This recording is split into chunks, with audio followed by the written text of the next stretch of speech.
Finalmente, na prorrogação, Gilson Gênio conseguiu o gol da vitória.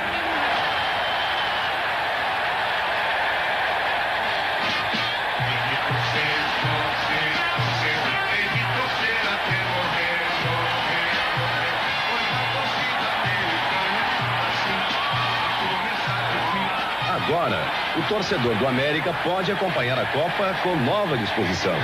Afinal, depois de um período de 8 anos sem títulos... Salve família, tudo bem? Hoje vamos começar com um novo quadro aqui no canal, onde eu vou falar resumidamente sobre os gigantes clubes que tiveram seus momentos de glória no passado, mas ao longo do tempo foram esquecidos, cara. E vamos começar pelo campeão dos campeões, vamos falar do Mecão, cara, do Rio de Janeiro. E sem muito mais enrolação, cara, conheça o Sangue Carioca. Fundado em 18 de setembro de 1904 por Alfredo Coiler, Jaime Faria Machado e Oswaldo Mostretti, o América teve seu primeiro ano marcado pela formação do clube e se estruturando no futebol, mas foi um dos 6 fundadores da Liga de Futebol do Rio de Janeiro, tendo participado da histórica reunião de 20 de maio. Passando-se os anos, o clube foi fechando parcerias, pois ainda não tinha um campo fixo para seus jogos, até que veio a fusão com o Haddock Lobo Futebol Clube em 1911, fortificando seu elenco. E foi assim que o América foi crescendo até 1913, conquistar seu primeiro carioca e se firmar entre os grandes clubes do Rio de Janeiro. E ganhando força no Rio, o América começou a ser chamado para jogos em outros estados do Brasil. Mas foi logo no ano seguinte que deu uma treta gigante entre os jogadores e diretorias do clube, que resultou em 70 jogadores trocarem de clube. Um deles foi o goleiro Marcos Carneiro de Mendonça, que foi para o Fluminense e mais à frente ser o primeiro goleiro da seleção brasileira, cara. Já em 1916, o clube se acertou mais uma vez e levou outro carioca, cara. Com esse título, o América foi convidado para disputar a Taça Ludurã, o primeiro interestadual brasileiro, onde o América acabou sendo campeão, comandado pelo seu primeiro ídolo, o zagueiro Belfort Duarte.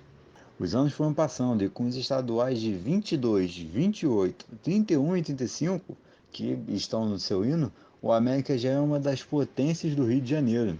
Mas algo que sempre perseguiu o Sangue foi ter grandes elencos e várias vice e terceiras colocações, cara. É sempre bom lembrar que até a década de 80 existiam muitos torneios durante a temporada. Então, se eu for detalhando título por título, cara, vai dar 2 horas de vídeo. Então vamos seguir aqui ainda no resumo. E já na década de 50, que torneios internacionais estavam na moda, o América não ficou de fora, cara. O clube chegou a enfrentar a seleção argentina, seleção uruguaia, Arsenal no Maracanã, levou o torneio em Pensa lá no Peru, mas pelo Brasil tinha esses altos e baixos. Aí, irmão, chegamos na década de 60, que já começou bem para o Sangue. Em 1960, depois de 25 anos, o clube voltou a ganhar um carioca, mano. E no ano seguinte, na Taça Brasil, que rolava em 3 fases, em sistema eliminatório. Na primeira fase, os clubes eram divididos em 4 grupos, que eram grupos de acordo com a sua região. Depois, os vencedores do grupo se enfrentavam. E o América ganhou a Zona Sul, que era o grupo da Taça Brasil, formado com os times daqui do Sul. E mostrou para o Brasil que tinha um potencial, chegando até as semifinais, onde caiu apenas para o time de Pelé. Mas logo após essa campanha, o Rio já estava tomado pelos torcedores da América, cara. Todo mundo era América.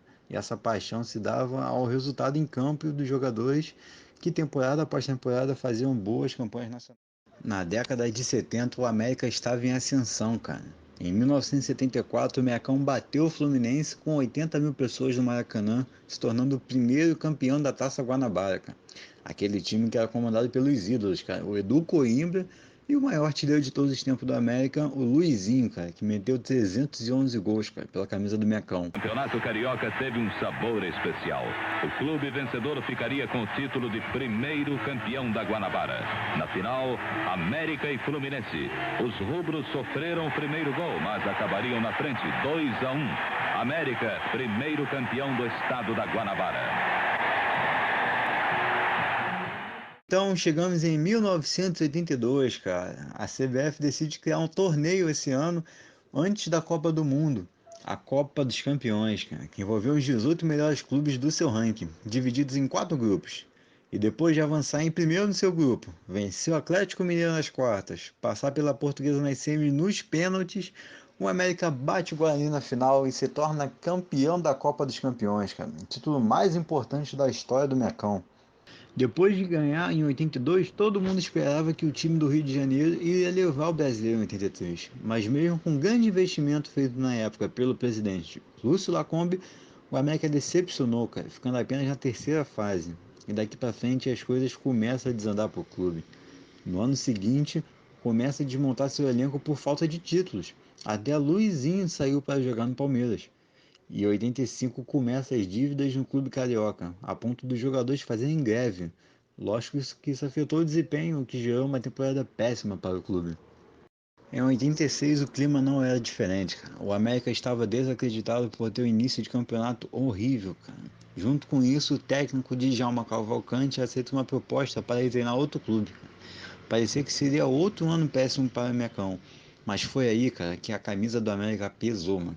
E o novo técnico Pinheiro botou ordem na casa e da Lama levou o time às semifinais do Brasileiro, derrotando gigantes pelo caminho.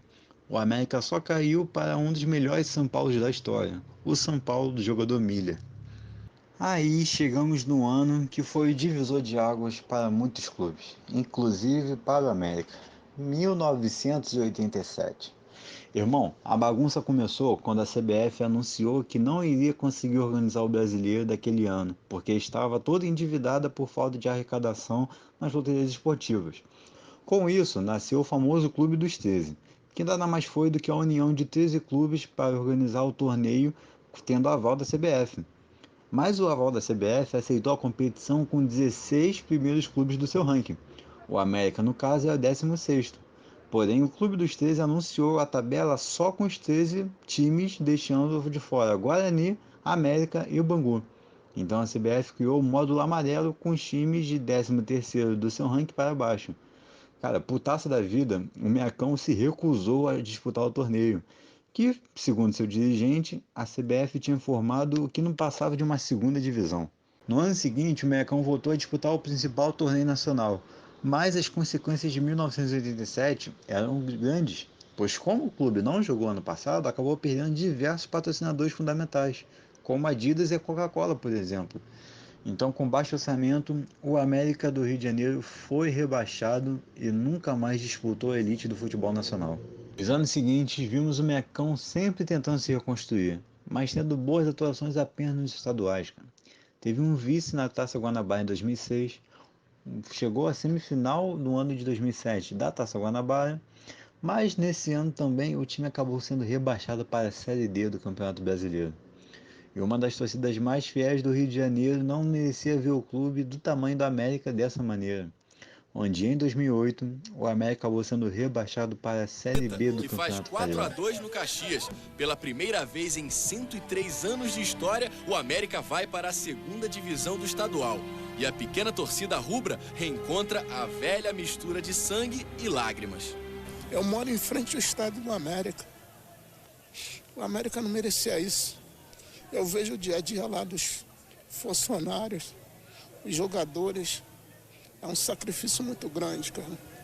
Que os jogadores passam lá. Muitos que são de fora, que moram lá.